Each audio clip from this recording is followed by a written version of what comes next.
Bienvenue sur Top Invest, la chaîne des top d'investissement. Ici, on parle essentiellement d'entreprises de qualité. Est-ce que nous avons une autre opportunité d'investissement sur Groupe Guillain? C'est la question à laquelle on va essayer de répondre en se basant sur les états financiers du groupe. D'accord? Donc, ceci représente uniquement mon point de vue et non un conseil d'investissement. Le but ici est de susciter l'intérêt et le questionnement. D'accord? Donc, si cette compagnie vous intéresse, lisez les rapports financiers avant de prendre une quelconque décision d'achat. D'accord? Ou bien de vente d'ailleurs.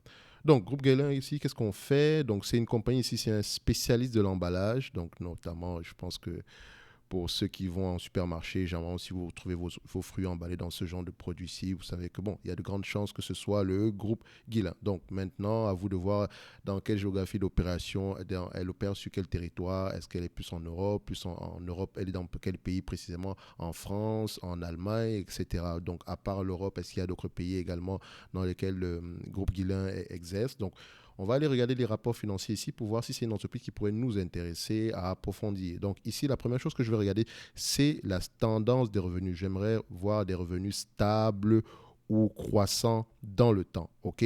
Donc on va vérifier ça ici. On recherche revenu, total revenu ici. On regarde la croissance des revenus. On a une belle droite, enfin une ligne, pas une droite. Donc ici, nous voyons que nous avons une entreprise ici qui est en pleine croissance. OK. Maintenant, on va essayer de déterminer cette croissance-là, elle est de combien, enfin, en termes de pourcentage, c'est combien. Actuellement, sur les 12 derniers mois, nous avons à peu près 742 millions d'euros sur les 12 derniers mois. Donc, je prends déjà, je mets le 742 millions ici, 7, 4, 2. Il semble que ce ne soit pas une compagnie cyclique, d'accord? Donc, on peut voir ici qu'on a une stabilité à peu près des revenus. Donc, on a une croissance à peu près soutenue année après année.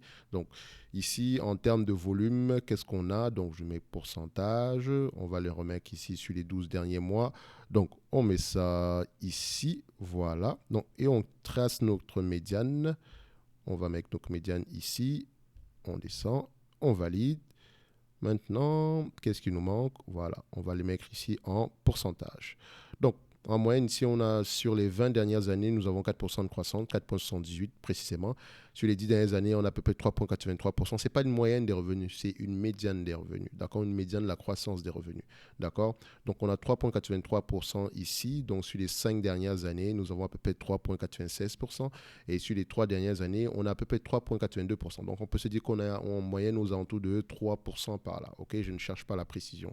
3% par là en moyenne. Maintenant, il faut savoir la croissance, elle est due à quoi? Est-ce que c'est une croissance par acquisition ou bien c'est de manière organique? On peut déjà voir ici, est-ce que c'est une entreprise qui fait beaucoup d'acquisitions ici? Donc, quand on regarde, on valide ça, on met ça ici en histogramme. Oui, on a une acquisition ici, donc on va le mettre, quand on met ça en volume, qu'est-ce que ça nous donne ici? Donc, juste pour que vous puissiez voir comment est-ce que ça peut affecter, ça pourrait affecter la croissance des revenus ici. Donc, à partir de cette période-ci, on fait une acquisition. Donc, je mets ça ici en yearly. Et ici, je le mets en yearly. Voilà. Donc, on a une acquisition ici en 2010. OK. Les volumes sont affectés. Nous avons deux petites acquisitions ici. À cette période, en 2018, on a également une autre acquisition. Donc, vous pouvez également voir le prix aux alentours des 40 millions d'euros ici. Ici, c'est aux alentours des 64 millions d'euros. Et ici, c'est aux alentours des 60 millions d'euros. Donc, nous avons une croissance par acquisition et de manière organique. Donc, en termes de revenus, c'est correct. En termes de croissance, ici, on a déjà mis. Donc, en termes de free cash flow, ici, j'ai décidé de ne plus prendre les free cash flow des compagnies européennes. Parce que ces free cash flow-là ne prennent jamais en considération les loyers, ou bien ne prennent pas souvent en considération les loyers. Donc, évidemment, il est préférable de comparer les free cash flow et les net income et de prendre de préférence les free cash flow. De toutes les façons, les free cash flow doit être égal à net income, au bénéfice net, excusez-moi. Donc, si les free cash flow sont plus élevés que les bénéfices nets, c'est bien. Mais il faut également s'intéresser pourquoi est-ce que c'est plus élevé. Si les free cash flow sont moins élevés que les bénéfices nets, ça, c'est pas bon. Et il faut également s'intéresser pourquoi est-ce que c'est élevé. Ça peut être dû au fait que l'entreprise investit massivement. Donc, il faut prêter attention à cela. Et également, les loyers affectent négativement, enfin positivement, les free cash flow d'une compagnie européenne. Je dis bien positivement parce que la façon de comptabiliser les loyers est faite dans la partie du financement, alors que techniquement, ça devrait être pris en compte dans la partie soit des investissements, enfin, non, là, dans la partie opérationnelle, des bénéfices opérationnels, on devrait faire un moins directement. Dans tous les cas de figure, ici, je prends les net income. OK? Donc, en termes de net income, si je recherche la stabilité ou la croissance. Donc, avant même d'arriver au net income, je vais déjà voir les grosses margins ici. Donc, si nous avons une compagnie qui augmente ses revenus année après année, j'aimerais voir une marge brute qui est stable année après année. On a une certaine stabilité de la marge brute ici. D'accord? Donc, si on prend ici en termes de moyenne, si vous voulez, juste pour aller rapidement, on est à peu près aux alentours de 37% ici. Donc, on a une stabilité, la marge brute. On aime ça. Si la marge brute est stable, est-ce que la marge EBITDA est stable? La marge EBITDA, c'est pas la rentabilité de l'entreprise, mais bon, ça nous donne une idée générale ici de la rentabilité de l'entreprise en prenant en considération les intérêts, les taxes, la dépréciation, amortissement. Donc, on va regarder ici si on a une marge brute qui est à peu près positive. Est-ce qu'on a une marge EBITDA ici qui est également à peu près positive? Donc, enfin, quand on dit positive, je recherche avant tout une certaine stabilité. Donc, vous voyez ici que la marge EBITDA ici, quand on met la marge EBITDA ici en yearly ici, vous voyez qu'il y a des zigzags. D'accord? Oui, on a une marge opérationnelle qui est stable, on a une marge brute qui est stable, mais les marges d'EBITDA ça fluctue énormément. Donc, ici, on est à 15%, là, on se retrouve à 12%. La différence est due à quoi? Peut-être que la différence est due au fait qu'il y ait des dépenses opérationnelles élevées. Donc, il faut faire attention ici. D'accord?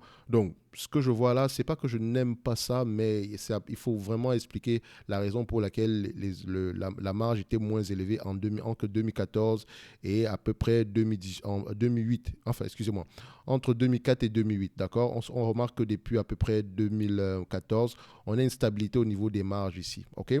Donc, quand je vais prendre la marge brute, la marge nette ici, donc on prend la marge nette. Où est la marge nette?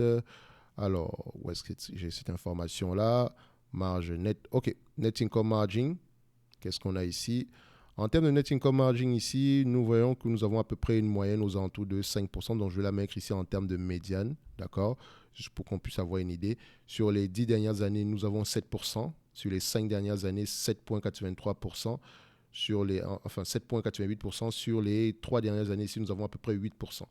Alors, 8% sur les 3 dernières années. Il faut également vérifier que les 3 dernières années ont été des années parfois extraordinaires pour d'autres entreprises. Donc, il faut vérifier si Groupe Guillain n'a pas bénéficié de l'effet Covid. OK? Donc, il faut faire attention à ça. Donc, si je prends ici les 3 dernières années, je dois me dire que, attention, ça peut également prendre en considération l'effet Covid. Donc, il faut aller vérifier cette information-là. OK? Pourquoi est-ce que les revenus ont été croissants sur cette période-là? En tout cas, quelle est la marge pourquoi est-ce que les marges sont plus élevées que la moyenne à cette période-là? Donc, ici, je prends à peu près comme marge 8,5% ici. D'accord? Sur la marge des 3 dernières années. Donc, on va prendre ici 8,5%. 8,5%. OK? On ferme ça. Voilà. Donc, nombre d'actions ici, on regarde, est-ce qu'on a un nombre d'actions qui est stable ou décroissant? J'aimerais prendre une entreprise qui rachète ses actions. Et si elle augmente son nombre d'actions, j'espère qu'elle a une bonne raison pour le faire. Donc, vous voyez ici que d'ici 2014 à peu près à 2010, elle a racheté ses actions. OK? Depuis 2010 par là, on est à peu près, voilà, on a une augmentation du nombre d'actions et une stabilité aux alentours de 2016. Donc, depuis 2016, on n'a pas trop bougé. Je vais prendre ici 18,5, 18 500, 18,5, 18,5. Maintenant, en termes de dette nette, ça également, on va vérifier la dette nette de l'entreprise ici. Toujours également, si une entreprise a beaucoup de loyers, il faut vérifier si la dette nette ici ne prend pas en considération certains loyers. Attention, certaines obligations liées au loyer, d'accord? Si c'est le cas, il faut modifier les obligations liées au loyer, d'accord? Il faut les enlever complètement du calcul de la dette nette. Normalement, je pense que Yahoo Finance est souvent plus à jour à ce niveau-là, mais le dernier recours, c'est-à-dire là où vous pouvez avoir la meilleure information, c'est généralement en allant regarder directement dans les rapports financiers de leur compagnie, ok? Donc ici, nous avons à peu près une dette nette aux alentours de 75 millions. On va se dire ici que, bon, voilà, on va prendre en considération ce qui est marqué ici. Une dette nette aux alentours de 75 millions. OK. Alors, la qualité de dividende, on va y revenir. Maintenant, je prends ici en considération les PER. On va voir la variation des PER ici. Pour ce genre d'entreprise, je ne pense pas que je pourrais payer plus entre 15 et...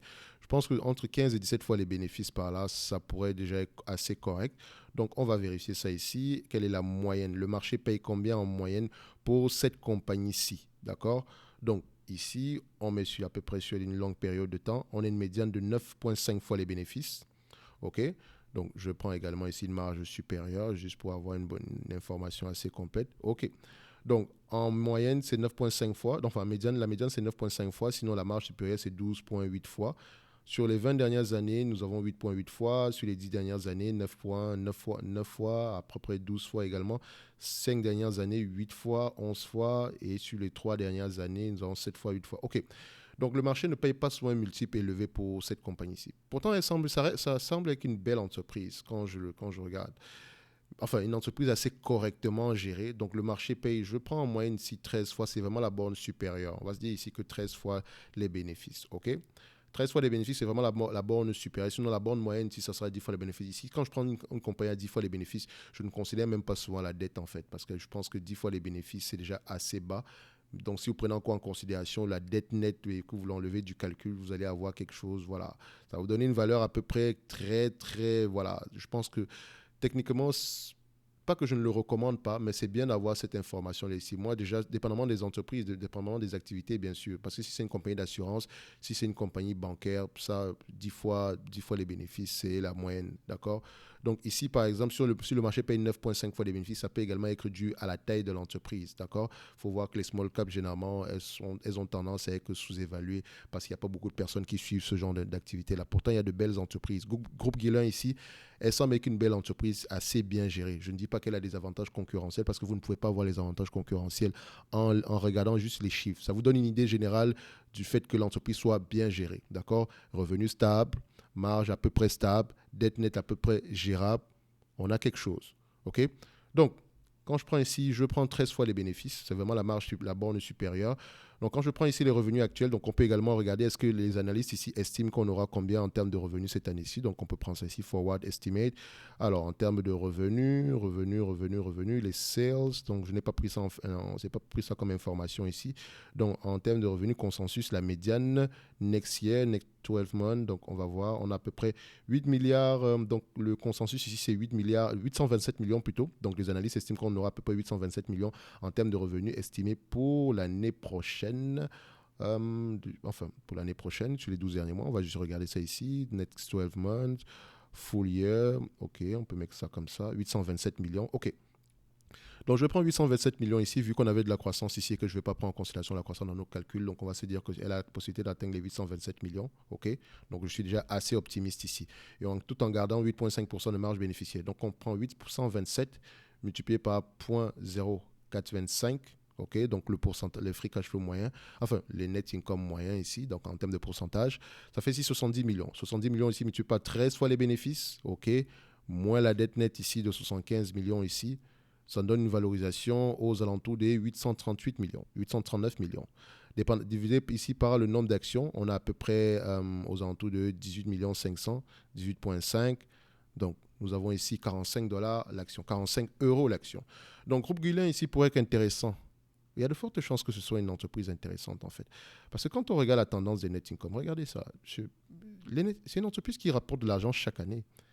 Il y a une moyenne ici, elle rapporte de l'argent ici chaque année. À peu près depuis 2014, il y a un changement sur cette compagnie-ci. Il y a un changement depuis cette période-là. Les revenus également sont croissants année après année. C'est une belle entreprise bien gérée. Je pense qu'il y a quelque chose d'intéressant sur cette compagnie-ci. Creusez un tout petit peu sur cette compagnie-ci, je pense qu'il y a quelque chose d'intéressant. Donc ici, au prix actuel, l'entreprise devrait normalement s'échanger aux alentours de 45 € l'action. Ça, c'est vraiment la borne supérieure. Si on est assez pessimiste, on va se dire OK, prenons 10 fois les bénéfices, vu que le marché paye généralement 10 fois les bénéfices en moyenne, en médiane pour cette compagnie-ci. Moins la dette nette ici, bon, je ne vais pas enlever la dette nette parce que je paye déjà 10 fois les bénéfices. En même temps, ici, le net income moyenne par rapport à la dette nette ici, avec une seule année de bénéfices net, on peut repayer la dette. Donc ici, je me dis 700 millions divisé par le nombre d'actions. Ici, on a 18 500 000. Donc, on va se dire ici que ça, c'est une entreprise. Si on est trop pessimiste, ici, c'est 37, 38 €. D'accord? Après, si on est optimiste, on est aux alentours de 45 €. Et quand je dis même optimiste, je ne prends pas en considération la croissance après 2023. OK? Donc, ici, je pense qu'on a quelque chose d'intéressant sur cette compagnie-ci. On a quelque chose d'intéressant. Allez-y, creusez cette compagnie-ci. Donc, au mieux, je vais me situer aux alentours des 38 €. Je vais essayer de me protéger ici. D'accord? Dans le niveau 1. Donc, 38 € ici. Au prix actuel, on a une opportunité d'investissement parce que si on prend à peu près 40% pour la marge de sécurité ici, on est aux alentours de 23, 24 € ici. Donc, le prix actuel est tout simplement correct. D'accord? Enfin, le prix actuel représente une opportunité d'investissement. Maintenant, il faut regarder si les marges sont stables, si les revenus sont stables, vérifier comment elle s'est comportée pendant la période de Covid et qu'est-ce que le management estime par rapport au futur, quelle est la stratégie même. Donc, après ça, ici, on va regarder le dividende. Donc, en lui-même, ici, je pense que ce dividende-là, il est à peu près safe. Parce que si l'entreprise vous distribue la totalité des free cash flow ici, enfin, des net income ici, par rapport aux revenus estimés d'ici 2023 en bénéfice, en dividende, donc on prend ici 70 millions divisé par 400 millions ici, on aura à peu près aux alentours des 17% de rendement. Donc, si elle vous distribue la totalité de ses free cash flow, vous aurez un 17% de rendement en date d'aujourd'hui. OK? Si vous comparez également ici les net par rapport à la valeur d'entreprise, si vous prenez en considération la dette, hein, donc on prend ça ici, 479, on est à peu près aux alentours des 14%. Donc je pense qu'il y a quelque chose d'intéressant ici. Le dividende actuellement ici, il est safe. 3% ici, c'est à peu près combien? 3%, donc on fait ici fois 10, on divise ici par 10, 3, donc on est aux alentours de 12 millions par là. 12 millions, elle paye à peu près 12 à 13 millions par là, alors qu'elle peut ramener aux alentours de 14 millions par là en termes de free cash flow. Donc, quand on regarde ces free cash flow en termes de volume ici, qu'est-ce qu'on obtient? On a à peu près 58 millions en date d'aujourd'hui, d'accord? Enfin, sur les 12 derniers mois. J'ai pris 70 millions parce que je me suis basé sur une estimation à peu près aux alentours de revenus à peu près de 827 millions ici. Faites attention, ok? Donc ici, je pense qu'on a quelque chose d'intéressant. Quand bien même j'aurais pris quelque chose à 60 millions ici en moyenne sur les 3 dernières années. Donc je prends ça fois 60, fois 10 ici. Moi, la dette nette, sont gentils, j'enlève la dette nette ici. On se retrouve à quelque chose qui serait toujours plus élevé que le prix actuel. Donc on a toujours quelque chose d'intéressant en date d'aujourd'hui. Donc comme moi, je vous l'ai dit, la moyenne ici pour la valeur est aux alentours des 40-38 euros par là. Okay? Donc il y a quelque chose d'intéressant ici. Le dividende à lui-même, il est safe. Ils ont les moyens de payer ce dividende-là. Donc, maintenant, si vous voulez aller plus loin, allez-y lire vos rapports financiers. Il faut essayer de comprendre ce que l'entreprise fait, quelle est la stratégie à court terme, à moyen terme et comment est-ce qu'elle s'est comportée pendant la période de Covid. Est-ce que les revenus actuels sont au moins stables pour le futur? Mais je pense qu'il y a de grandes chances qu'on ait une bonne compagnie ici. D'accord? Je ne voudrais pas dire excellente, mais c'est une belle compagnie, assez bien gérée. Maintenant, il faudrait lire les rapports financiers pour avoir une idée générale. Mais ça reste une belle découverte. Merci pour la personne qui m'a proposé cette compagnie ici. Je pense qu'on a quelque chose d'intéressant à ce prix-ci. Donc, on va se donner rendez-vous sur la prochaine vidéo. Et d'ici là, portez-vous bien. Groupe Guillain, à peu près aux alentours des 40 euros ici, ça pourrait être correct. Donc, au prix actuel, on a sans doute une opportunité d'investissement. D'accord?